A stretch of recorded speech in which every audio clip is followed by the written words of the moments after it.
Indonesia کے صدر جوکو ودودو نے وزیر اعظم ہاؤس کا دورہ کیا، جہاں پاک فوج کے چاق و چوبند دستے نے سلامی پیش کی۔ انڈونیشیا کے صدر جوکو ودودو وزیر اعظم ہاؤس پہنچے تو وزیر اعظم شاہد خاقان عباسی نے مہمان صدر کا استقبال کیا۔ دونوں ممالک کے قومی ترانے بجائے گئے۔ مسلح افواج کے چاق و چوبند دستے نے معزز مہمان کو گارڈ آف آنر پیش کیا۔ انڈونیشیا کے صدر جوکو ودودو نے پریڈ کا معائنہ کیا۔ وزیر اعظم شاہد خاقان عباسی مہمان وفد سے ملے، جبکہ پاکستانی حکام سے جوکو ودودو کا تعارف کرایا گیا۔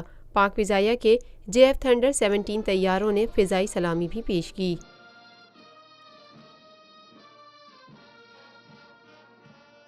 پاکستان میں پہلی مرتبہ حالات حاضرہ کے مختصر مگر جامع پروگرامز، خبروں، تبصروں کے علاوہ دیگر سماجی، تجارتی، ثقافتی، تفریحی، معلوماتی، مذہبی، تعلیمی، صحت اور بچوں کے پروگرامز صرف TNN TV پر۔